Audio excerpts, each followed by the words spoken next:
Today we're talking about why the secret to a better life might be hiding in a cheap glass of wine. Life is beautiful.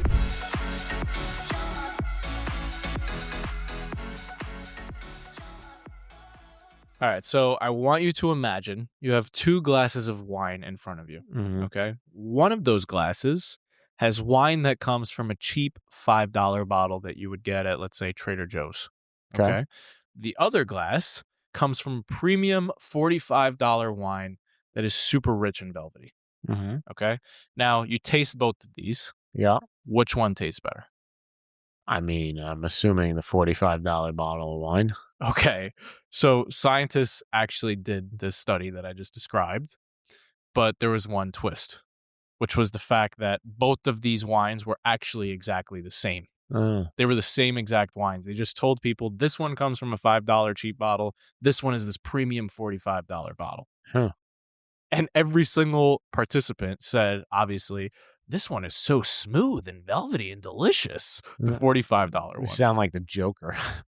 Okay, I didn't mean to. But the other crazy part was they connected these people to fMRI machines while they did it. Okay. And it wasn't just that they described it as better and like thought it was better. Their pleasure centers in their brains lit up more at the $45 wine, even though it was the same exact wine. The mind is truly an unbelievable thing, huh? Crazy. And so this was another study from that same book that we mentioned yesterday from Nur Eyal, who we're interviewing on the podcast very soon.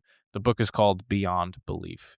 And he used this study to walk us through what he calls the experience loop, which is a framework for how beliefs create our reality. He says it happens in 4 steps. First, you believe. Before you even taste the wine, your brain has already decided what you're about to feel. It starts building the simulation. Then you anticipate.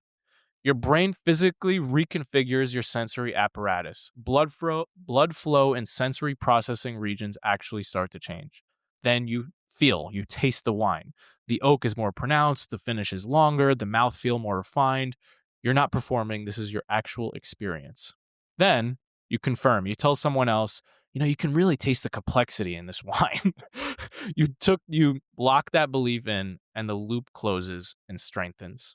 So this is how a lot of marketing companies will try and manipulate people. Like, for example, Lay's, one of their slogans that they use is bet you can't eat just one, right? So they're trying to hijack your experience loop where you're believing and anticipating that these are going to be addictive, and the moment you eat one, you're not going to be able to stop. And so this whole thing, to simplify it into something a lot more memorable, because you're not going to remember these 4, I just wanted to really break it down so you can see the full picture, is the expectation effect.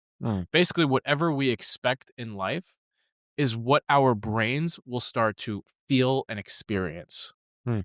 I mean, that's very true. You ever try to take a cold shower at the end of your shower, and before you turn it, you start expecting the cold, and like your body starts to tense up before? 100%. I feel like that's this in action for me. Yeah, I feel like in action for me, I mean, we've talked about this plenty of times in previous episodes. It's like whenever I expect a good day, or especially when I go to sleep the night before and I tell myself and I project that the next day will be a fucking great day. I'm going to wake up in a great mood. I'm going to get to the gym. It's going to be awesome. When I set that expectation, then even if, like for the wine example, even if the day, objectively speaking, has a little bit of a speed bump in it, it doesn't matter because I expected it to be a great day. And so I'll look right past that speed bump that comes in my way and just continue to feel great about it. Whereas the opposite will also happen. If I expect that, I'm really not looking forward to this thing. I really don't want to go to this party. I really don't want to see this person.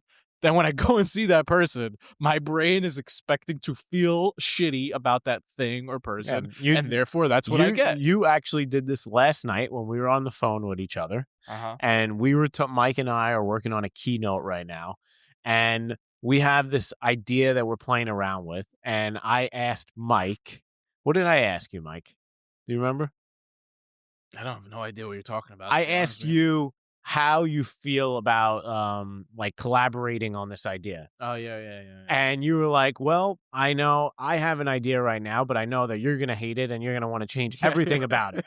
So you were expecting me to hate your idea and I'm going to change everything about it. Right. And that was the expectation you were coming into a collaborative conversation with. Yep. And basically you were closing the door for any creativity to actually happen. Yeah, I was using this expectation effect in a very harmful way. For sure. There's one other study that I always like to talk about when it comes to this expectation effect. So it's called the SCAR study. You know this one, right? Yeah, this is a great one. It's going around a lot. They basically painted a scar on people's faces and then sent them into a room to like have social interactions. But before they did, they said, come here, I want to touch up the makeup for 1 second. And without the people knowing, they got a makeup remover and removed the scar from the people's faces. So they went into the room believing they had this huge gash on their face that was like done by movie makeup artists. But right before they went in, there was nothing. They then reported that in these social interactions that people were mean to them, people were saying all sorts of things to them. Meanwhile, all of the interactions were completely neutral, but because they expected these people to act a certain way, they reported them acting mean or judgmental or whatever, even though they had no scar in their face. You ever have like a pimple on your face? Yeah, and then you think everyone is staring at your pimple, but then no one really even knows that you have that pimple there? 100%. All right, so you get the point. The expectation effect is very real, and what you expect will change how you feel. So let's wrap this up with a call to action. What do you got? I'm going to throw down a challenge, which is to pick one thing that you are dreading this week, whether that is a meeting, whether that is a workout that you don't want to go to, whether that's a conversation you're really not looking forward to, or a party, whatever, going into your job tomorrow, whatever the hell it is. Before you step into it, rather than expecting it to be terrible and dreading it, tell yourself it's going to go well. Just tell yourself it'll go well. I like it. And that's it. Set the expectation and see what happens. I like it. I love that. Okay. All right. Thanks for hanging out with us. We love you. Peace.